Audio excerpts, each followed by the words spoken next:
If you are capable of causing depression to yourself, I'm saying this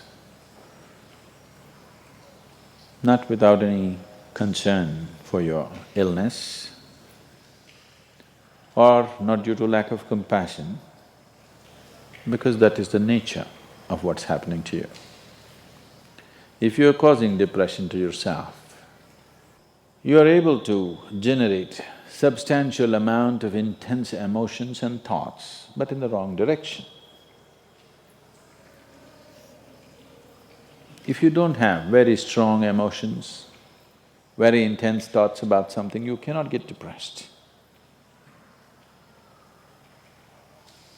It is just that you are generating thoughts and emotion which work against you, not for you. So you are strong enough to cause depression to yourself because for you to cause a mental illness for yourself, unless you're pathologically ill, which is just a small number of people, rest are all self-created. Most of them are self-created. A few are pathologically ill, they cannot help it. It just comes from within because of genetic and other factors. Almost everybody here, if we train them towards a certain kind of thought process and emotion and push them a little bit with the outside situations, almost everybody will go lose their mental balance. They will become clinically ill. They can be driven to madness, I'm saying, because the line between sanity and insanity is very thin. People keep pushing it. You get angry, you're pushing the line. It's a thin line. In fact, when you get angry, you know you're pushing the line. That's why the expression, I was mad at somebody. You're not mad at somebody, you're just going mad. You cannot be mad at somebody.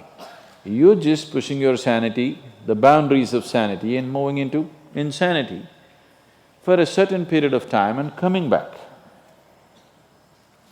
You do one thing, every day you try this, 10 minutes a day. Try intense anger on somebody. What? You will see in 3 months' time, you will be clinically there. Yes. Just try it if you want. Because if you keep pushing the line, you go mad and you come back, you go mad and you come back, one day you're not able to come back, that's all. One day you're not able to turn back, then you're clinically ill. You must understand, even if you got angry for a moment, you're already ill. Maybe you don't get the certificate of diagnosis. They don't slap a certificate on you that you're gone, but you are going, isn't it? You think it's your right to throw tantrums, you think it's your right to get angry with people, you think it's your privilege to be depressed so that you'll get attention from somebody. You keep playing this, one day you will not be able to turn back. Keep crossing the line every day, one day you will see you cannot cross back. That day, you need a doctor. Till then, everybody needed a respite from you, but the day you can't cross back, they get the respite because now they can catch you and give you to a doctor. Otherwise, you're temporarily going mad every day, many times a day. They cannot even send you to an asylum, they have to bear with you, your family, your friends, your people around you. If you get at least truly clinically ill, we can hand you over. There's one temple in Tamil Nadu, where they chain you and keep you. where there is no hospital, no psychological for ailments, there's no hospital, there is a temple that somebody created which is supposed to push people back into sanity. So, families just take them and leave them there, they're shackled and left in the temple.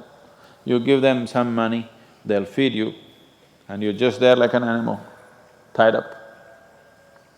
I think if hospitals were run like this, a lot of people wouldn't go crazy. They would maintain their sanity. Right now it's too deluxe.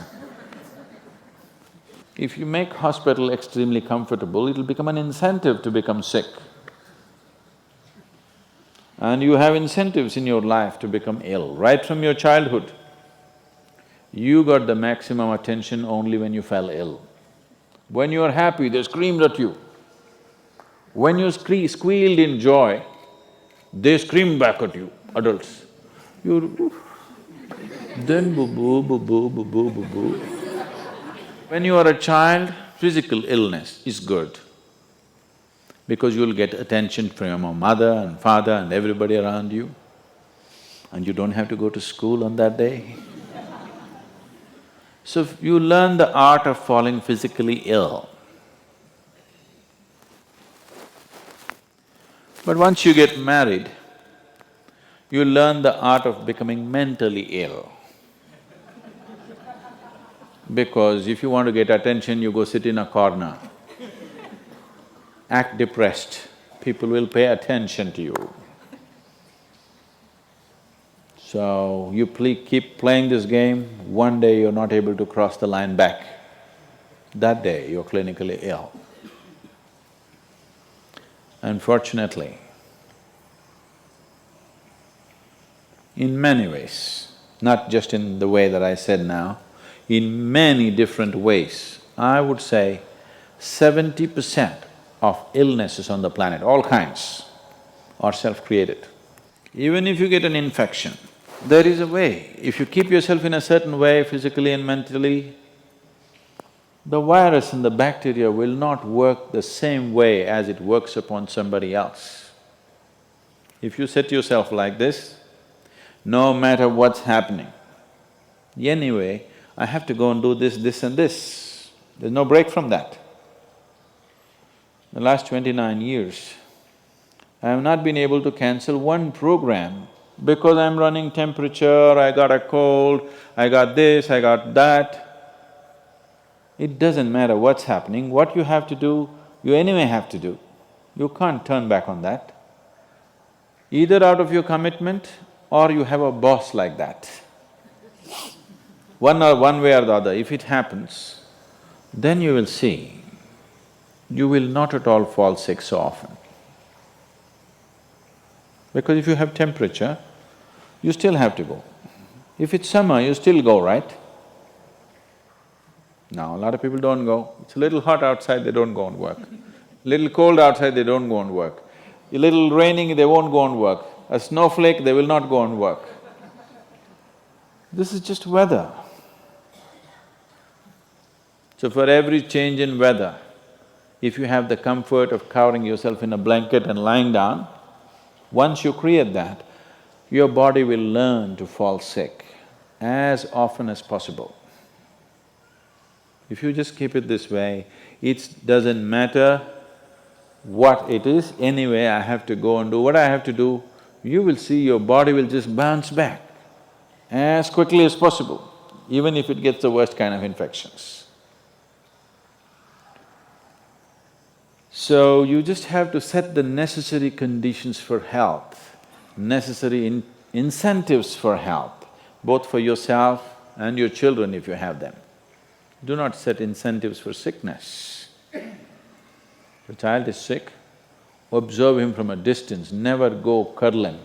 He knows that's the worst time of his life and he knows he has to get well soon. And give him the best attention when he is joyful. You will see he naturally learns from within. His very chemistry will learn that it pays to be joyful, it doesn't pay to be sick.